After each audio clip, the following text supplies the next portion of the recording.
ఈరోజు మనతో కృష్ణ సార్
जो पश्चिम बंगाल की राजधानी माता काली जी के श्री चरणों में कोलकाता में आहूत है। देश के प्रगति के लिए, विश्व के शांति के लिए और लोक कल्याण के लिए पूज्य स्वामी अभिषेक ब्रह्मचारी जी महाराज हम लोगों के बीच मौजूद हैं और देश के वरिष्ठ राजनेता, राज्यसभा के माननीय सदस्य आदरणीय सभी भट्टाचार्य जी भी हम लोग के बीच आए हैं। हम उनका स्वागत और अभिनंदन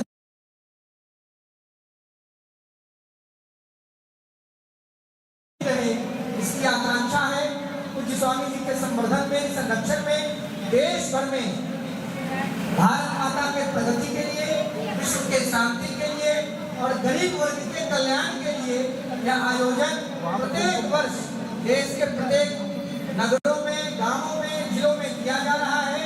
पिछले साल भी कोलकाता में हुआ था, इस साल भी आयोजित है। हम आदरणीय शरीफ जी का आभार व्यक्त करते हैं। बोलिए एक बार जोर से, माता ललिता की, माता ललिता की, माता ललिता की, माता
चलाइए आप चलना है, आप कदम कर रहे हो लेकिन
With 7 people hired every minute, I hire the right candidates faster with LinkedIn. LinkedIn.com/hire faster.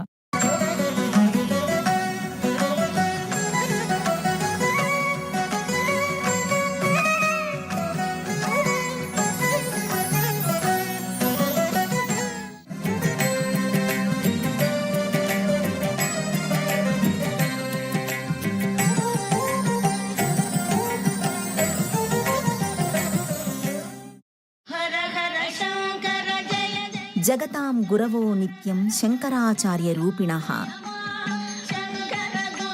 స్మరణే మోక్షదాతారః Kamakoti మఠేశ్వరః Shri Chandrasekhara Jayashankar విజయ సంజ్ఞికాః ఆవామింద్ర సరస్వత్యో వంతు మూర్తిత్రయాత్మకాః బ్రహ్మ సత్యం జగన్మిథ్య అనే అద్వైత సిద్ధాంతాన్ని ప్రతిపాదించి జీవుడు దేవుడు ఒక్కడే అనే దివ్య సూత్రాన్ని లోకానికి అందించి ఆర్షధర్మానికి సముజ్వల భాస్కరుడిగా అవతరించారు జగద్గురువు ఆదిశంకరాచార్యులు. దైవాన్ని అన్నింటిలోనూ అందరిలోనూ దర్శించేందుకు జీవునికి మాయ అడ్డుపడుతోంది. ఆ మాయా వలయాన్ని ఛేదించడానికి భక్తి, జ్ఞాన, యోగ, వైరాగ్యాలు మానవునికి సహాయపడతాయి. అద్వైత సిద్ధాంతానికి లోతులకు వెళ్లే కొలది ఆసక్తిని పెంచే గుణం ఉంది. మనిషి తరించడానికి కావలసినదంతా అద్వైతం ఆవిష్కరించింది.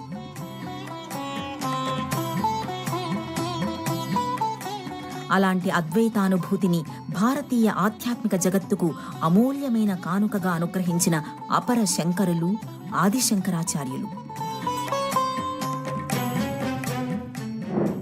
శంకర భగవత్పాదులు అద్వైత ఆచార్య పరంపరను కొనసాగించడానికి, బ్రహ్మ విద్యా ప్రచారానికి భరతఖండంలో నలుమూలలా పర్యటించి అనేక విద్యాస్థానాలను ఏర్పరచి ఆ విద్యాస్థానాలకు తమ ముఖ్య శిష్యుల్ని అధిపతులుగా నియమించారు. చివరగా దక్షిణాదిన ఏకైక మోక్షస్థానంగా భావించే కాంచీపుర మహాక్షేత్రంలో షణ్మత ప్రతిష్టాపన చేశారు. కామకోటి నిలయంగా కీర్తించే శ్రీ కామాక్షి సన్నిధిలో శ్రీచక్రాన్ని ప్రతిష్ఠ చేశారు. సర్వజ్ఞ పీఠాధిరోహణాన్ని చేసి 482 సంవత్సరాలు కంచిలోనే నివాసం ఏర్పరచుకున్నారు. శంకర భగవత్పాదుల వారి ఆధ్యాత్మిక పరివ్యాప్తికి కంచి కేంద్రస్థానమయ్యింది.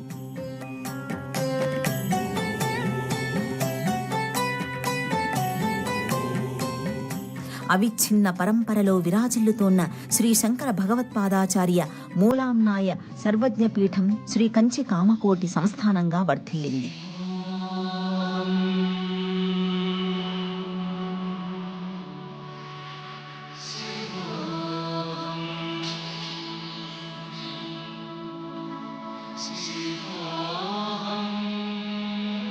ఈ పీఠానికి ప్రథమ అధిపతులుగా ఉన్న శంకర భగవత్పాదులు దేశంలో వివిధ మత విశ్వాసాలకు సకల సంస్కృతులకు కాణాచి అయిన కాంచీపురంలో నివసిస్తూ శంకరుడిలో సంలీనమయ్యారు.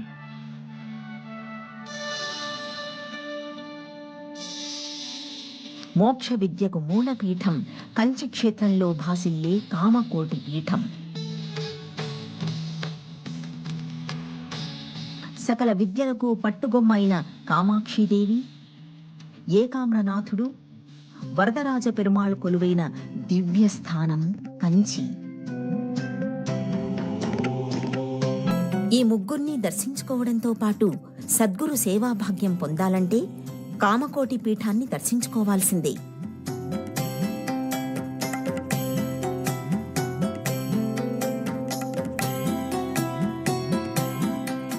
ధార్మిక ప్రబోధంతో పాటు అనితర సాధ్యమైన సేవా కార్యక్రమాలను చేపట్టి కంచి కామకోటి పీఠం జగద్గురు స్థానీయమై వర్ధిల్లుతోంది.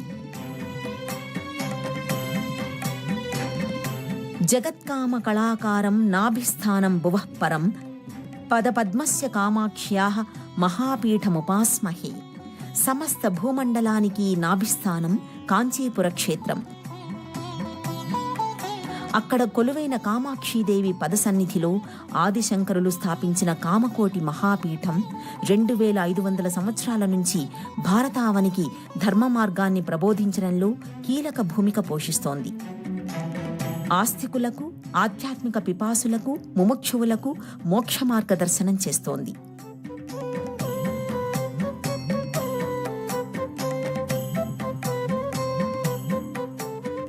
ఆదిశంకరుల ఆఖరి మజిలీగా తన ఆధ్యాత్మిక కార్యకలాపాలకు అంతిమ గమ్యంగా కంచిని ఎంపిక చేసుకోవడాన్ని బట్టి ఈ ప్రదేశ ప్రాముఖ్యాన్ని అవగతం చేసుకోవచ్చు. ఆనాటి పరిపాలకుడు రాజసేనుడి ఆధ్వర్యంలో ఏకామ్రనాథ, కామాక్షి, వరదరాజ పెరుమాళ్ ఆలయాల్ని ఆదిశంకరులే పునర్నిర్మాణం చేయించారు. కైలాసనాథుడైన మహాదేవుడు స్వయంగా అనుగ్రహించి ఇచ్చిన స్ఫటికలింగాలలో ఒకటైన యోగలింగాన్ని, శ్రీచక్ర మేరువును భగవత్పాదులు ఇక్కడ ప్రతిష్ఠించారు.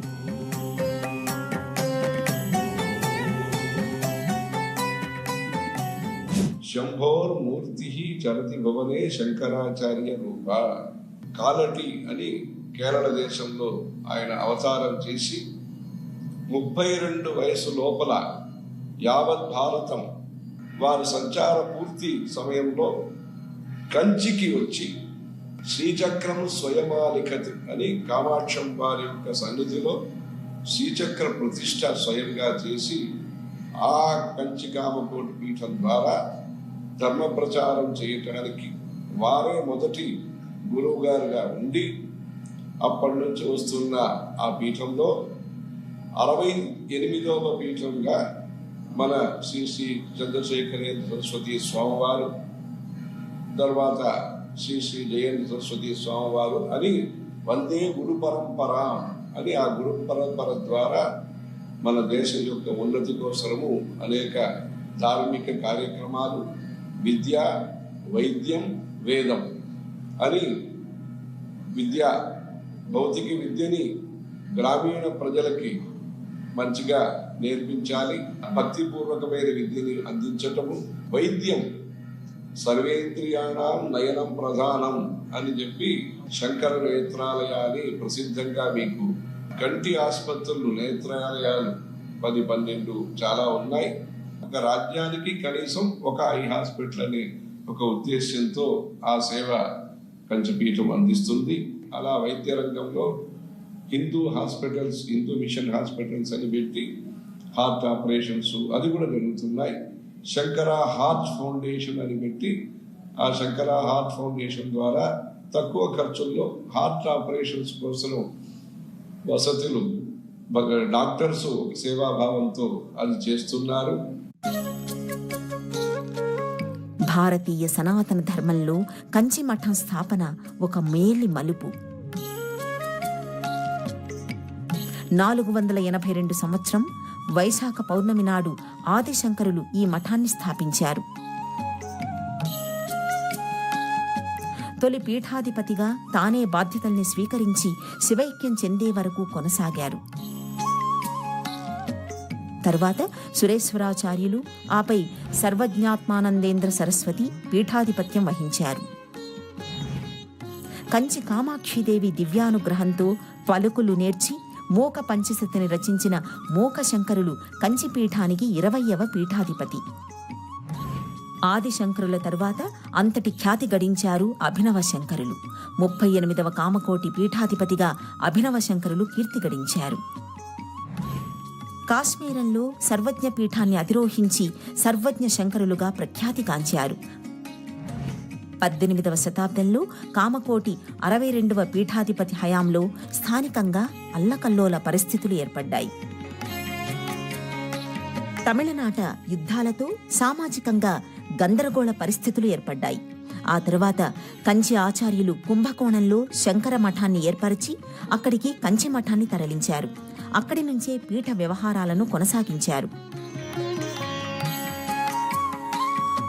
63వ పీఠాధిపతి సారథ్యంలో కంచిలో కామాక్షి ఏకామ్రనాథేశ్వర స్వామి ఆలయానికి కుంభాభిషేకాన్ని కమనీయంగా నిర్వహించారు.